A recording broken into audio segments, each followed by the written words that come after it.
Welcome to the Sober Podcast. I'm your host, Jamie Brickhouse, and our Soberlebrity guest today is Seija Nelson. She's joining us from Denver, Colorado. She's the mother of 3 and works on the board of Valor Rising, which is a nonprofit supporting fitness within recovery. And because of that, our topic today is how I use fitness to fuel my recovery. Thank you for joining us on Sober Podcast, Seija. How are you? Good. Thank you for having me.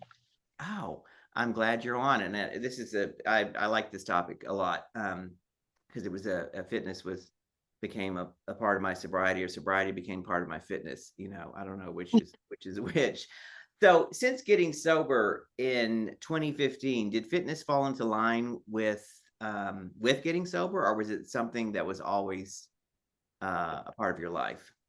I think the easy answer is it was always a part of my life, but so was everything else until I let alcohol drown everything else away. Yeah. So I grew up playing sports. I played 3 sports all through high school. I was always very active, but I think when I got sober, it was almost that, what am I going to do with my time part? And then also if I'm going to take care of myself, I'm going to take care of myself. Yeah. How long did you drink? How long were you actively, using? I think the easy answer is, 20 years, 15, 20 years. I got sober at 33. So I think the last 8 months, we had just moved out here from Chicago in August of 2014. And you're in Denver, right? Yeah. So it was a quick 8-month downward spiral. So that was really kind of the catalyst into sobriety, was that time period. And did the fitness go by the wayside? Yeah, a lot of life went by the wayside, but right. After I had kids, I worked all the time. A lot of stuff in terms of taking care of myself just kind of fell back. And then when I got sober, I really worked to put in that analogy about taking care, putting the oxygen mask on myself first. I have to take care of myself first before I take care of anyone else. So that is a lot of the fitness part for me. Yeah. So tell us about your fitness journey since you've been sober. How long have you been sober now? I just celebrated 8 years on April 10th. So congratulations. Thank you. So really it became where I needed to come up with a routine that worked well for me. And for me, that has always been early morning. My partner wakes me up. He gets up at 3, makes coffee for us. We get up together. We do a morning routine of prayer and meditation, and then I'm off to the gym. So I'm at the gym by 5. Yeah. And wow, you are early. Yeah. I had this conversation with someone over the weekend, but if I don't put myself first in the morning, then I'm putting myself last at the end of the day. And right. I like to, when they're good nuggets like that, I like to repeat them. So if I don't put myself first in the morning, then I'm going to put myself last at the end of the day. Yeah. And it just has been that way. It's worked really well for me.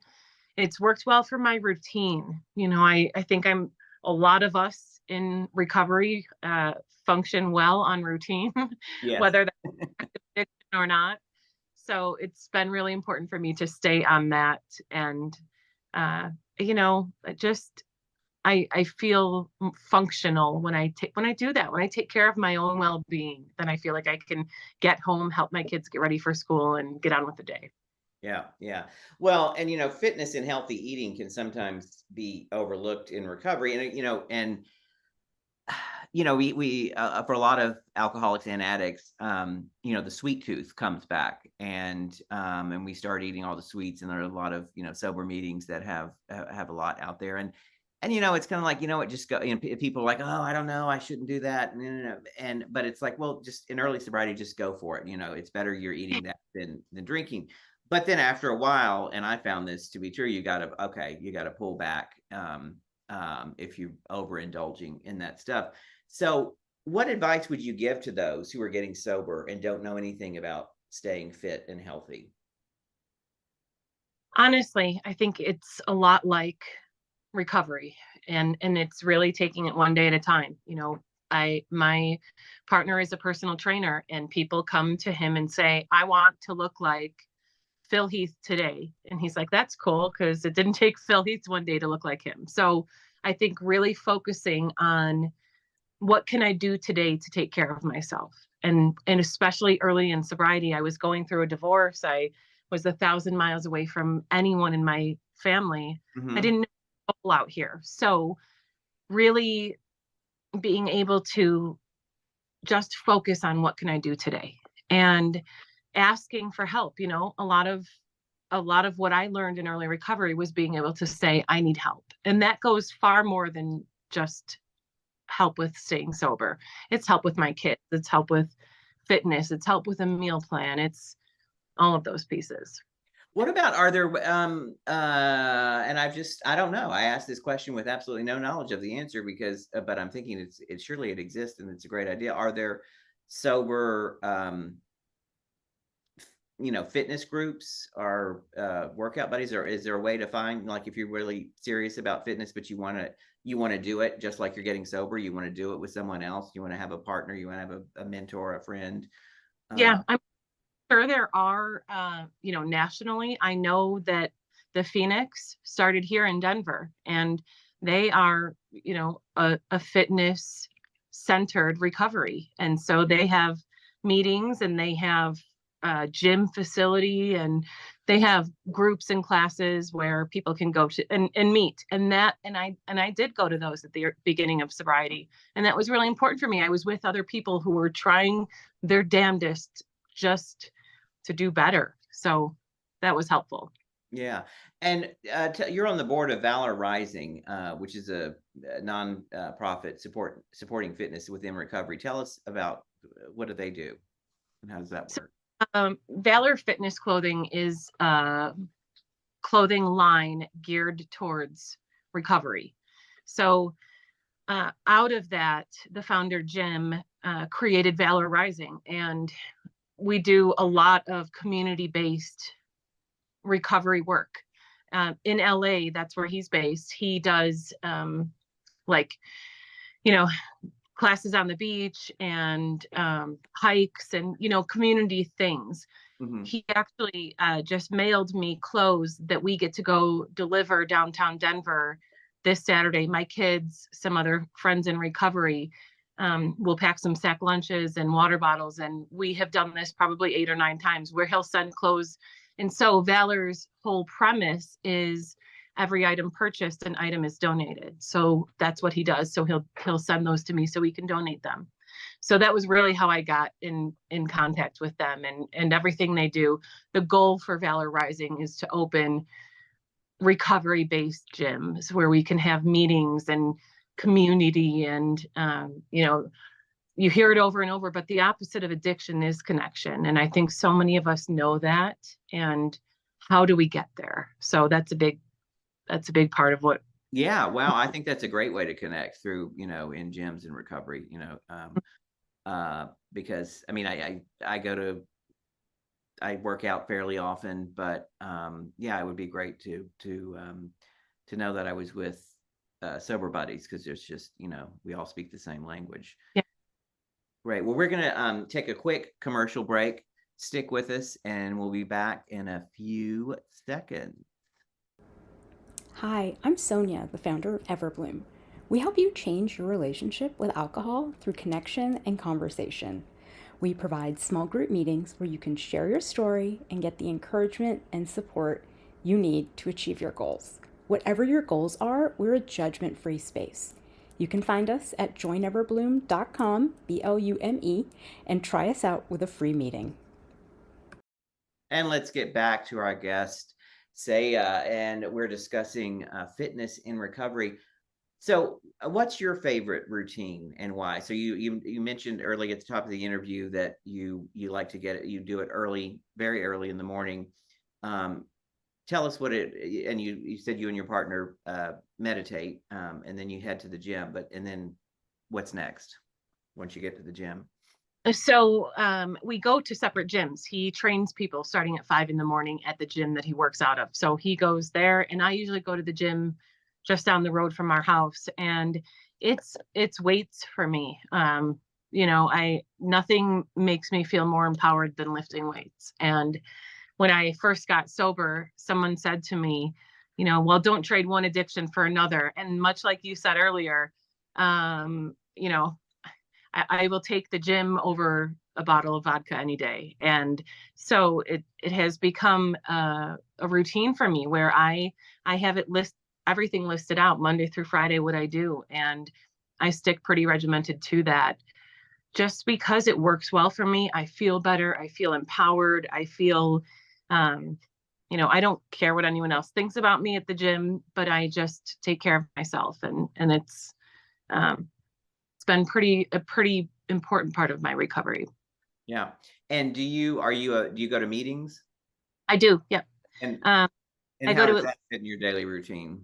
I go to at least a meeting a day. On the weekends, we do about 2 or 3, but it's a 5:30 meeting almost every night. I actually also get to participate with a group every Thursday night, a bunch of guys who have been doing this for 30 years. They call it the Rat Pack, and we go to dinner and then a meeting together. And it's somewhere in the Denver metro area to support groups that need help. So smaller groups that are just getting started. And it's amazing. One time at the table, there were 9 of us, and there was 210 years of sobriety. So no. I always feel honored to be a part of that group, and I always have the least amount of sobriety. So I really appreciate it. Yeah. No, this is a great conversation to be having for me, because I during I go to the gym and do weights, and I also run, and I run off and on over since college, sometimes off for a long time, and when I was drinking, completely off. The only thing I ran to was a drink, but and then during the pandemic, during the shutdown, I had gotten pretty fit, and and didn't want to lose that momentum, and so I ran every day and got serious, and was running up to 5 miles a day.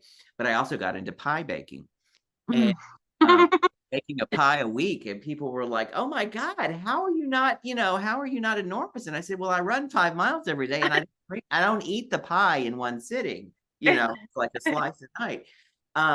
But now I recently had foot surgery in January, and foot surgery is a long recovery.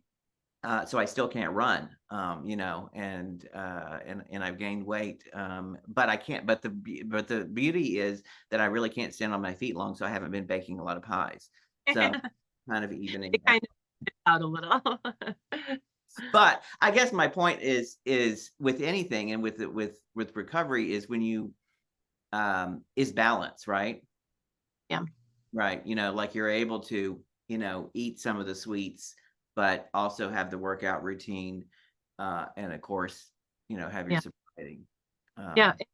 Too, that, in the bigger picture, that includes family time as well. My kids are a big part of my recovery. I have always said, they were the most affected by my active addiction. So I want them to be the most affected by my recovery. And I got to speak at our home group 2 Saturdays ago, and all 3 of them came again, and they have come every year right around my birthday. And it's just such an honor. Those relationships with my kids are absolutely the simplest blessing for me to see in recovery is that mended relationship, relationships that I didn't think I would have when I was still drinking.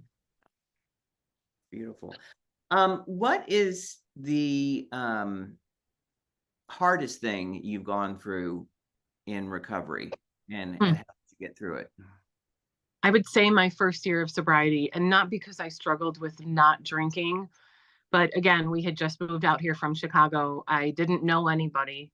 My ex-husband filed for divorce when I was 3 weeks sober, and all of a sudden I had a bank account drained. I had no job. I had nothing, and I had these 3 little mouths to feed. And so I had to go through a couple, like a parental responsibilities evaluator, a substance abuse evaluator, and fight. He was fighting to take the kids back to Chicago. And so I had to fight with everything I had just to keep them here. And I ended up with 92% of parenting time. And that got filed when I was about 9 months sober. That was, and so, and I remember reading that court paperwork. I remember where I was, and it said that I could drink, just not within 12 hours of parenting time. And I remember reading that and thinking, see, even the court doesn't think I have that big of a problem. And then I was so glad that that thought came and went as quickly as it did, because I knew I could tell you where I was sitting. Like, I was at a crossroads. I thought I could go back to where I was. The court, I have paperwork here, or I can keep going down this road. And I don't know where this road is going to take me, but it's taken me pretty far already. And so I just kept going. And then my dad died 5 days before I had a year of sobriety. He died 35 years sober. But a big piece of that is that I never knew he was in recovery. I just heard that he was allergic to alcohol. So again, being able to share recovery with my kids is almost a feeling of giving back to my dad. Like, I get to carry his literature and all of his coins. And so it's important to me for them to hear about sobriety and to see what a better life we all get to live when I'm sober. That's beautiful. And what's the best lesson you've learned in sobriety, and how did it help you? I would say that nothing ever lasts. Like that feeling of hopelessness, even in sobriety, that the really good things and the really hard things aren't going to last forever. So, I can work through things that are really tough, and then I can be grateful where I am for things that are really good and keep moving.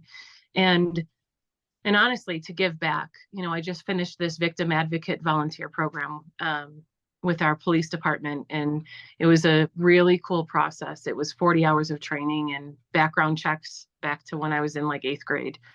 And I feel like I get to be of service. I serve on the board of our recovery club. Just, being of service is really important to me. And I feel like that is the biggest thing I can give away is my time and part of my heart. So that's great. So the two important lessons, nothing lasts, good or bad. Keep moving, and giving back, which I think are so important, and so important to the program. Thank you so much for being on the show, Seija. And to all our listeners, thank you for your continued support. Visit us on soberpodcast.com and all places where you find major podcasts. Leave us a review, sign up for our mailing list. You will also find the contact information in the show notes for our guest, Seija Nelson. This is your host, Jamie Brickhouse. And you can find me on TikTok, where I tell a true story in high heels every day. And I am signing out from the Sober Podcast. Tune in for another show next week. See y'all then.